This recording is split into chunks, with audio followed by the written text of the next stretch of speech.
السلام علیکم ورحمۃ اللہ وبرکاتہ۔ بسم اللہ الرحمن الرحیم۔ پرانے زمانے کی بات ہے، کسی شہر میں دو دوست رہا کرتے تھے۔ ایک کا نام عدنان تھا اور دوسرے کا نام مانی۔ عدنان ایک سوداگر کا بیٹا تھا اور مانی کا باپ شہر کا کوتوال تھا۔ عدنان تجارت کے کاموں میں اپنے باپ کا ہاتھ بٹاتا تھا، جبکہ مانی فن سپاہ گری سیکھ رہا تھا تاکہ شاہی فوج میں شامل ہو کر اپنے ملک کی خدمت کر سکے۔ یوں تو عدنان تجارت کا مال لے کر اپنے باپ کے ساتھ ہی سفر پر روانہ ہوتا تھا، مگر ایک مرتبہ ایسا ہوا کہ جب وہ اپنے باپ کے ساتھ سفر پر روانہ ہونے والا تھا تو اس کا باپ بیمار پڑ گیا۔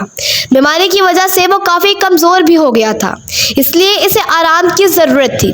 عدنان نے سوچا کہ اس مرتبہ وہ اکیلا ہی تجارت کا مال لے کر نکل جائے۔ اس کے ارادے کی خبر مانی کو ملی تو وہ بھی گھومنے پھرنے کی غرض سے اس کے ساتھ ہو لیا۔ ان کے سفر پر جانے کی وجہ سے ان کے گھر والے فکر مند ہو گئے تھے، کیونکہ ان دنوں بہت ہی خطرناک اور ظالم ڈاکوؤں نے لوٹ مار مچا رکھی تھی۔ وہ سنسان جگہوں سے گزرنے والے قافلوں کو لوٹ لیا کرتے تھے اور اگر کوئی مزاحمت کرتا تھا تو اسے قتل بھی کر دیتے تھے۔ دونوں دوستوں نے اپنے گھر والوں کو تسلی دی اور بیٹھ کر یہ منصوبہ بنانے لگے کہ خدا نخواستہ اگر کبھی انہیں ڈاکوؤں نے گھیر لیا تو وہ کیا کریں گے۔ سفر کے دوران انہیں کسی قسم کے خطرے کا سامنا نہیں کرنا پڑا اور وہ بڑے آرام سے اس ملک میں پہنچ گئے جہاں عدنان کو اپنا تجارتی مال فروخت کرنا تھا۔ چند ہی روز گزرے تھے کہ اس کا سارا سامان فروخت ہو گیا۔ اس تجارت میں اسے بہت فائدہ ہوا تھا۔ وہ دونوں چونکہ جس مقصد کے لیے آئے تھے وہ پورا ہو گیا تھا، اس لیے انہوں نے اپنے گھروں کی واپسی کی تیاری شروع کر دی۔ انہوں نے اپنے گھر والوں کے لیے بہت سے تحفے تحائف بھی خریدے تھے۔ سفر کے لیے ان کے پاس ان کے گھوڑے تھے۔ عدنان کے گھوڑے پر 2 چمڑے کے تھیلے لٹکے ہوئے تھے جو سونے کی اشرفیوں سے لبالب بھرے ہوئے تھے۔ یہ اشرفیاں اسے اپنے مال بیچ کر حاصل ہوئی تھی۔ مانی کے پاس بھی چند سو اشرفیاں تھیں جو وہ اپنے گھر سے ساتھ لے کر نکلا تھا تاکہ سفر میں اس کے کام آ سکیں۔ اس کی اشرفیاں اور تحفے تحائف کے تھیلے اس کے گھوڑے پر لدے ہوئے تھے۔ 2 دن اور 1 رات کی مسافت کے بعد وہ اپنے ملک میں داخل ہو گئے۔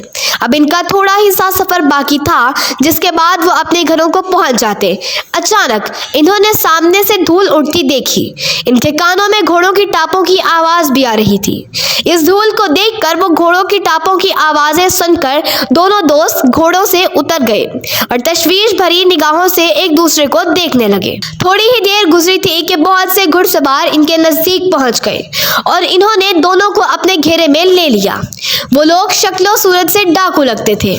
ان کے ہاتھوں میں چمکتی ہوئی تیز تلواریں تھیں۔ سب سے آگے خوفناک شکل اور بڑی بڑی مونچھوں والا ایک لہیم شہیم شخص تھا۔ وہ ان کا سردار معلوم ہوتا تھا۔ اس نے گھوڑے پر بیٹھے بیٹھے ایک خوفناک قہقہ بلند کیا اور اپنے ساتھیوں سے بولا، شکل سے یہ لوگ امیر زادے لگتے ہیں، سارا مال ان سے چھین لو، مزاحمت کرے تو قتل کر دو۔ عدنان اور مانی ماہر تلوار باز تھے اور بہادر بھی بہت تھے، لیکن اتنے بہت سے ڈاکوؤں سے وہ لوگ ہرگز نہیں جیت سکتے تھے۔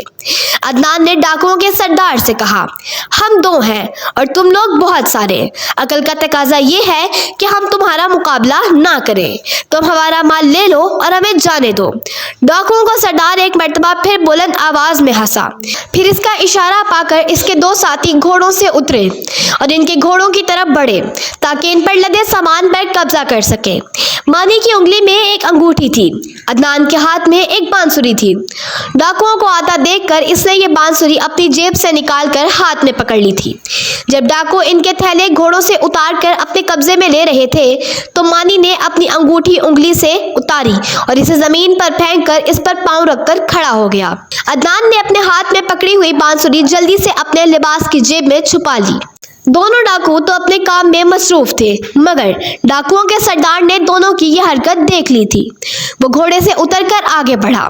اس نے مانی کو دھکا دے کر ایک طرف ہٹایا اور زمین سے انگوٹھی اٹھا لی۔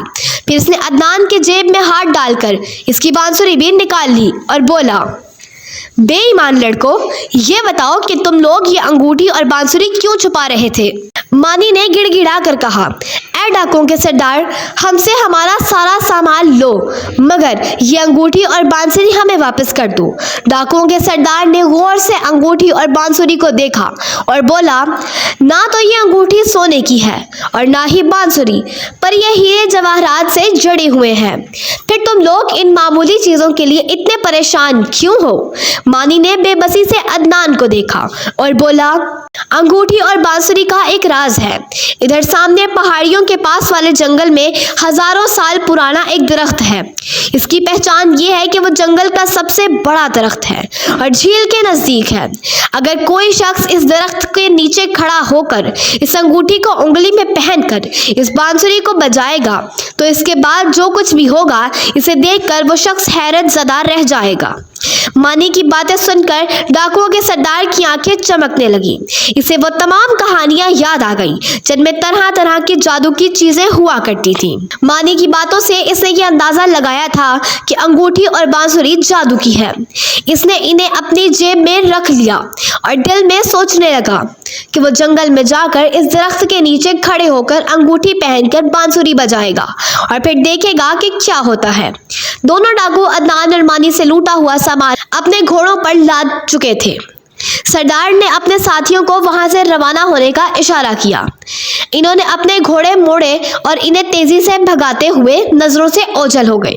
شکر ہوا کہ انہوں نے عدنان اور مانی کے گھوڑے اپنے قبضے میں نہیں لیے تھے، ورنہ انہیں گھر پہنچنے میں سخت دشواری کا سامنا کرنا پڑتا۔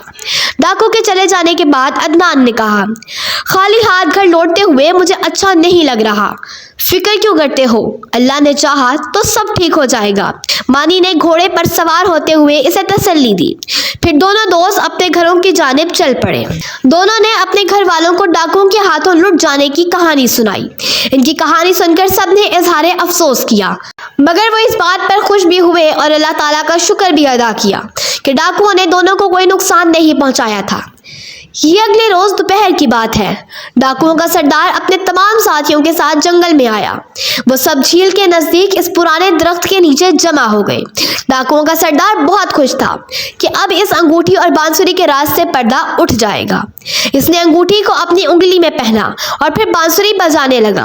بانسری کی لے اتنی تیز تھی کہ آس پاس کے درختوں پر بیٹھے ہوئے پرندے شور مچاتے ہوئے اڑ گئے۔ ڈاکوؤں کا سردار بانسری بجانے میں مصروف تھا۔ اس کے تمام ساتھی اسے بڑی حیرت اور دلچسپی سے دیکھ رہے تھے۔ اچانک قریبی درختوں پر سے بے شمار سپاہی کود کود کر زمین پر اترے اور بے خبر ڈاکوؤں کے سروں پر پہنچ گئے۔ بہت سے سپاہی بڑی بڑی جھاڑیوں میں بھی چھپے ہوئے تھے، وہ بھی باہر آ گئے۔ ان سپاہیوں کے ساتھ مانی کا کوتوال باپ بھی تھا۔ سپاہیوں کے ہاتھوں میں تلواریں تھیں۔ انہوں نے تمام ڈاکوؤں کو گھیرے میں لے لیا۔ ایک تو ڈاکو بے خبر تھے، دوسرے سپاہی اتنے زیادہ تھے کہ ڈاکو ان کا مقابلہ نہیں کر سکتے تھے، اس لیے وہ بڑی آسانی سے قابو میں آ گئے۔ سپاہیوں نے ان کی تلواریں اور خنجر اپنے قبضے میں لے کر ان کو گرفتار کر لیا۔ اسی وقت جھاڑیوں کے پیچھے سے عدنان اور مانی بھی نکل آئے۔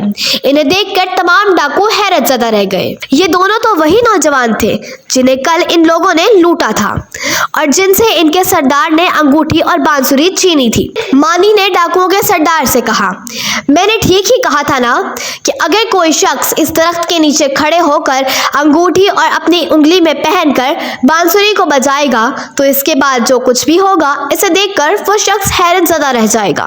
اب بتاؤ کہ یہ سب کچھ دیکھ کر تمہیں حیرت ہوئی یا نہیں؟ اس کی بات سن کر عدنان مسکرانے لگا۔ مانی نے پھر کہا، ہمیں پتا تھا کہ ہماری باتیں سن کر تم ضرور اس جگہ پہنچو گے تاکہ انگوٹھی اور بانسری کے راز سے واقف ہو سکو۔ میں نے اپنے ابا جان سے کہہ کر ان سارے سپاہیوں کو درختوں اور جھاڑیوں میں چھپا دیا تھا تاکہ یہ تمہیں گرفتار کر سکے۔ عدنان نے ڈاکوؤں کے سردار کی طرف دیکھتے ہوئے کہا، جب ہم لوگ تجارت کا مال لے کر اپنے سفر پر روانہ ہوئے تھے تو ہم نے منصوبہ بنا لیا تھا کہ اگر ڈاکوؤں سے واسطہ پڑ گیا تو ہم انہیں انگوٹھی اور بانسری کی کہانی سنائیں گے تاکہ جب وہ اس درخت کے پاس آئیں تو سپاہی انہیں گرفتار کر لیں۔ تم لوگوں نے بڑے عرصے سے اس علاقے میں لوٹ مار کا بازار گرم کر رکھا تھا، اب تمہیں اپنے کیے کی سزا ملے گی۔ اگر تم لوگ لوٹ مار کی بجائے محنت مزدوری کر کے اپنا پیٹ پال رہے ہوتے تو اس ذلت سے دوچار ہونا نہ پڑتا۔ ڈاکوؤں کا سردار اس بات سے سخت شرمندہ تھا کہ عدنان اور مانی نے اسے بڑی آسانی سے بے وقوف بنا لیا۔ اس نے اپنا سر جھکا لیا۔ مانی کے باپ کوتوال نے عدنان اور مانی سے کہا، اگر ہم ان خطرناک ڈاکو کو گرفتار کرنے میں کامیاب ہوئے ہیں تو یہ تم دونوں کی عقل مندی کی وجہ سے ہوا ہے۔ یہ تو کسی طرح بھی ہاتھ نہیں آتے تھے۔ انہوں نے لوگوں کی زندگیاں اجیرن کی ہوئی تھی۔ برے کام کا برا انجام ہوتا ہے۔ اب یہ لوگ بھی اپنے انجام کو پہنچیں گے۔ بعد میں ڈاکوؤں پر مقدمہ چلا اور انہیں لمبی لمبی سزائیں ہو گئی۔ عدنان اور مانی کو بھی ان کی اشرفیہ اور دوسرا سامان واپس مل گیا۔ یوں ان دونوں کی ذہانت کی وجہ سے ڈاکو اپنے انجام کو پہنچے اور لوگوں نے سکھ کا سانس لیا۔ اس طرح کی اور دلچسپ کہانیوں کے لیے ہمارے چینل کو سبسکرائب کریں۔ سٹوری اچھی لگی ہو تو ویڈیو کو لائک کریں۔ شکریہ۔